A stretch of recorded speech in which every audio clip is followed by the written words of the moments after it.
Perkenalkan, saya Frida Nurhaliza Soliha dari Lembaga Jendela Realita. Saat ini saya sedang berada di dalam gedung Wayang Orang Sriwedari, dan kali ini saya akan mengulik perjalanan sejarah wayang orang di kota Surakarta. Tonton sampai habis ya guys!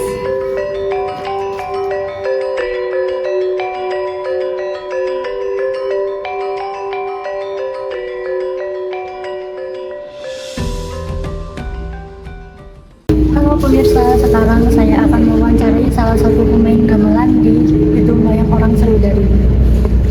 Selamat malam mas. Kalau boleh tahu masnya dengan siapa saja? Ini masnya lagi main gamelan apa ya mas? Oh, cara mainnya itu berarti itu ada bentuk ya?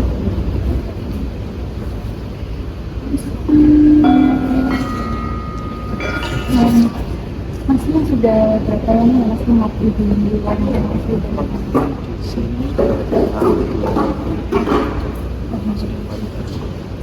Berarti pemain muda. Iya. Terus untuk harapan untuk kaum muda dalam melestarikan kebudayaan seperti ini bagaimana?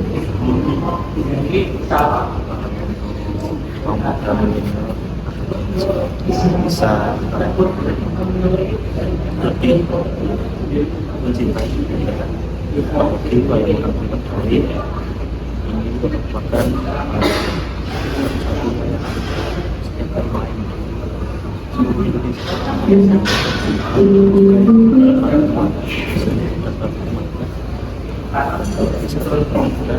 Bisa kesini teruslah.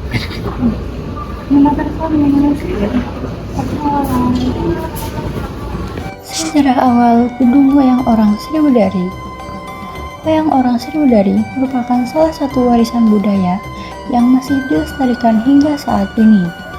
Pertunjukan ini dilakukan di gedung Wayang Orang Sriwedari yang sudah berdiri sejak tahun 1911. Didirikan oleh para mantan pegawai Istana Mangkunegaran yang terpaksa pensiun akibat krisis ekonomi pada masa pemerintahan Mangkunegara kelima. Sebelumnya, mereka sudah terbiasa memainkan wayang orang di dalam Istana Mangkunegaran yang merupakan cikal bakal seni pertunjukan wayang orang. Awalnya, grup ini mengadakan pertunjukan togong di Pura Mangkunegaran, Solo. Setelah krisis ekonomi pada tahun 1896, banyak pemain wayang yang dirumahkan. Pertunjukan wayang orang tetap berlanjut dengan berkeliling dari kampung ke kampung. Hingga kemudian para pemain wayang ditempatkan di Taman Sriwedari yang dulunya disebut Bonrojo pada era Pakubuwono X.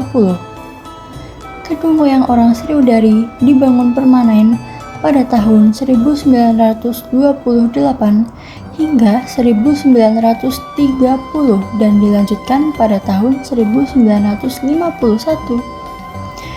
Dan di gedung inilah pada tahun 1922 wayang orang mulai melakukan pementasan secara komersial.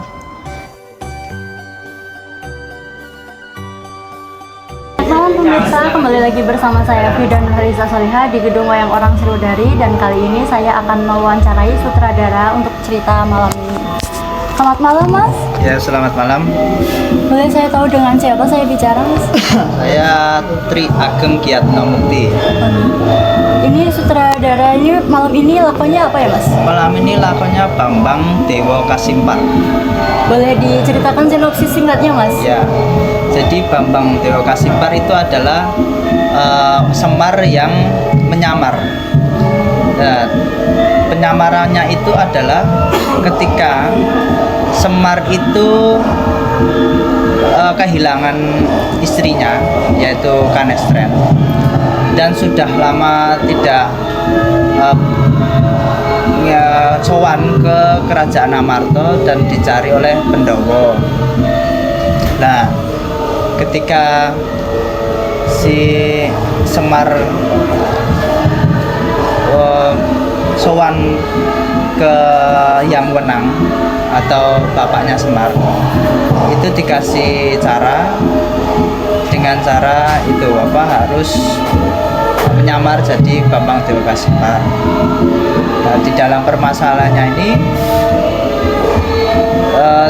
Karangkadempel itu tempat singgahnya Semar itu mau dirubuhkan oleh salah satu ratu namanya Prabu Tejo Birowo yang ingin membuat jalan dari kerajaan Bondo Kasapto menuju sampai ke kerajaan Pulau Rojopeti.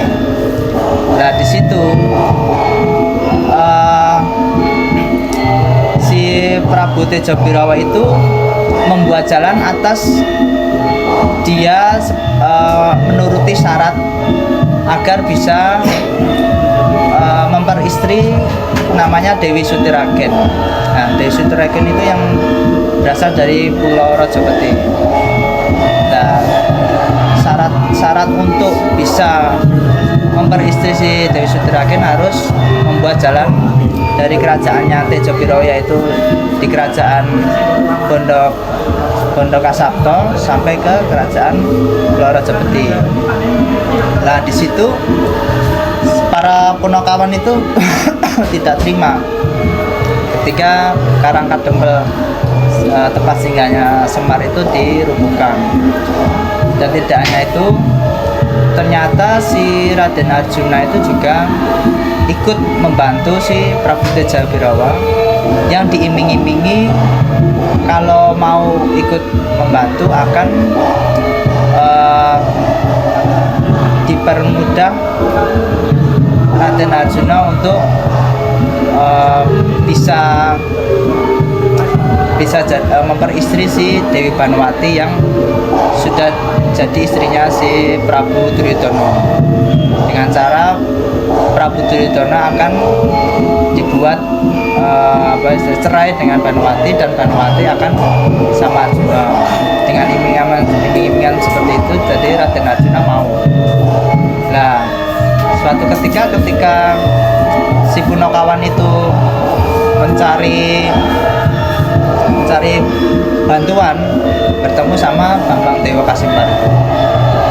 Nah, terus karena Bambang Dewa Kasimpar yang berwujud satria dan seperti halnya Raden Arjuna, para Punakawan meminta bantuan si Bambang Dewa Kasimpar, lalu bertemu sama Arjuna dan konflik karena Arjuna tidak terima ketika si Punakawannya itu malah ikut sama si Bambang Dewa Kasimpar, sampai terjadi perang sampai Arjuna kalah, dan kemudian si Raden Arjuna menuruti apa yang diinginkan oleh Bambang Dewa Kasimpar. Bambang Dewa Kasimpar itu menginginkan bahwa Arjuna harus jadi abdinya si Bambang Dewa Kasimpar.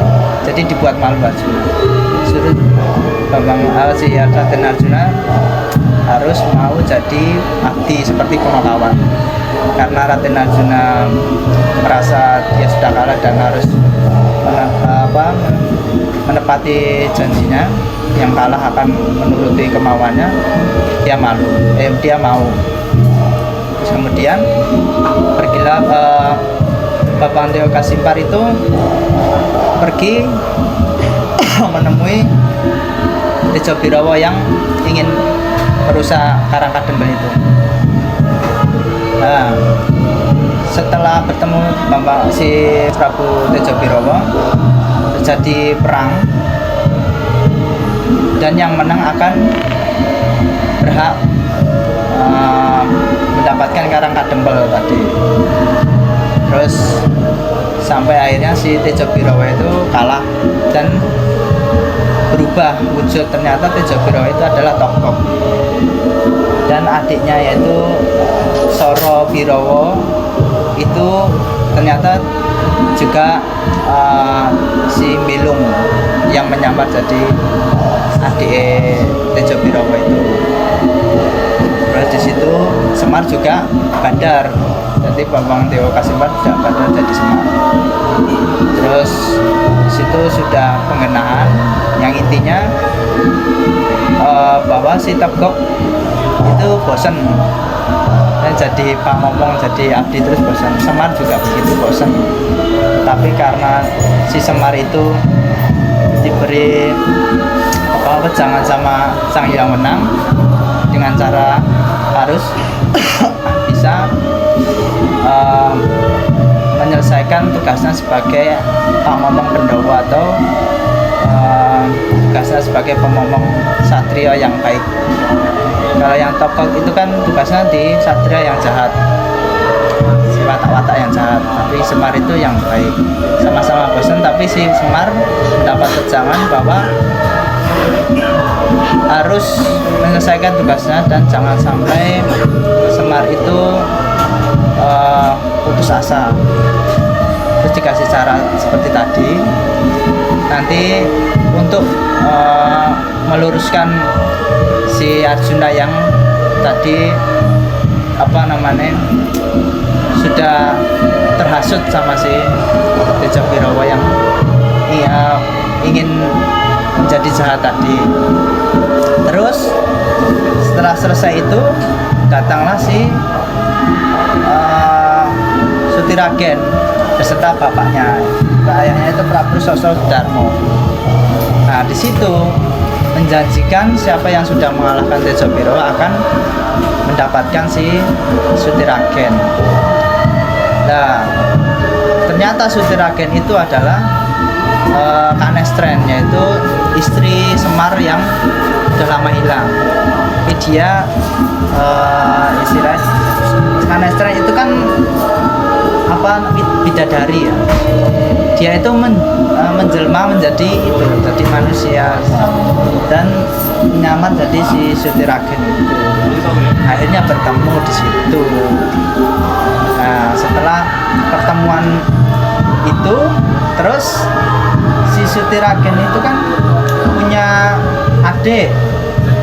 adiknya cewek namanya Sulastri, Dewi Sulastri. Walaupun bukan adik kandung. Jadi Sutiragen itu adalah anak yang diangkat oleh Prabu Sosro Sudarmo, anak angkat. Terus sudah anak angkat, tapi anak nggak dari bayi, tapi sudah agak dewasa, anak diangkat. Terus sama si Sulastri itu sudah dianggap seperti kakak adiknya. Si Sulastri itu tidak ingin berpisah sama si Sutiragen. Terus Sutiragen memberikan penawaran kalau nggak mau pisah, si Sulastri dijadikan istri sama si Raden Arjuna. Karena Semar sama Arjuna kan dekat.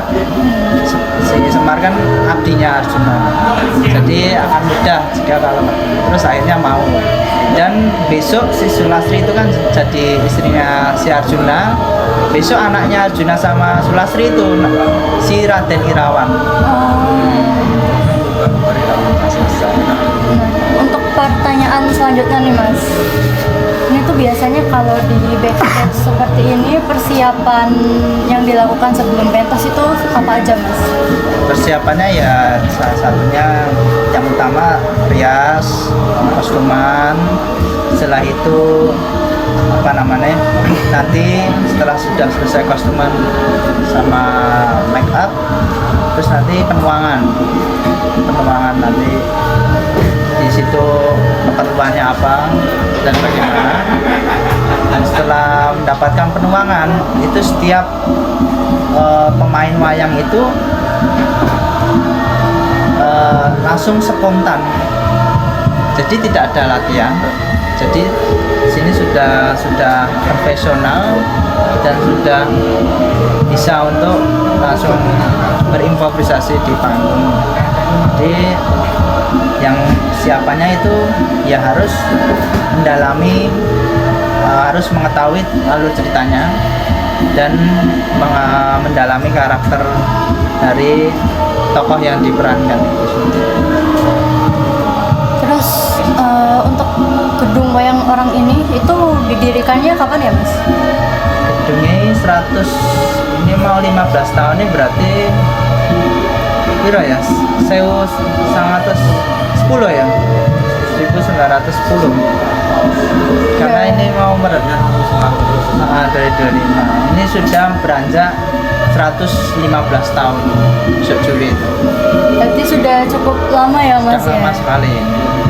Mas, kalau menurut Masnya nih, kenapa generasi muda ini harus ikut melestarikan kesenian seperti wayang orang itu? Ya karena ini adalah salah satu aset kita ya, aset negara. Dan ini juga salah satu istilahnya barang berharga yang bukan barang tak benda ya. Jadi suatu kesenian itu adalah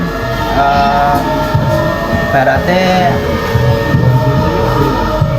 hal yang harus dijaga dan dilestarikan karena ini adalah identitas kita sebagai Indonesia mempunyai kebudayaan khususnya yang di Jawa ini wayang orang yang harus dilestarikan dan jangan sampai punah karena kalau ini kita tidak lestarikan terutama untuk kaum muda yang sekarang itu notabene itu sudah memang agak jauh sih dari namanya kulturnya Jawanya. Jadi karena anak-anak muda sekarang kan sudah terkontaminasi sama budaya-budaya barat dan lainnya lagi. Usaha kita adalah ya sebisa mungkin kita harus memberikan apa ya namanya kemasan yang menarik, bisa dari sekarang zaman teknologi ya, dari sosial media, dari TikTok, dari Instagram dan lainnya itu, agar anak-anak muda itu minimal tahu bahwa oh ternyata kita punya kesenian yang begitu indah. Minimal tahu, kemudian tertarik dan sampai jatuh cinta sama kesenian dan hingga kita support, jadi saya support kepada kesenian wayang orang sehingga itu akan menjaga kesenian wayang orang agar tidak punah di zaman kedepannya.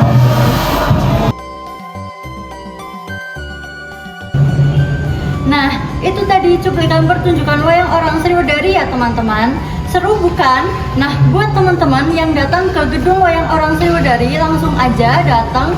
Dan pentasnya ini dimulai pukul 8 ya teman-teman, dari hari Senin sampai hari Sabtu.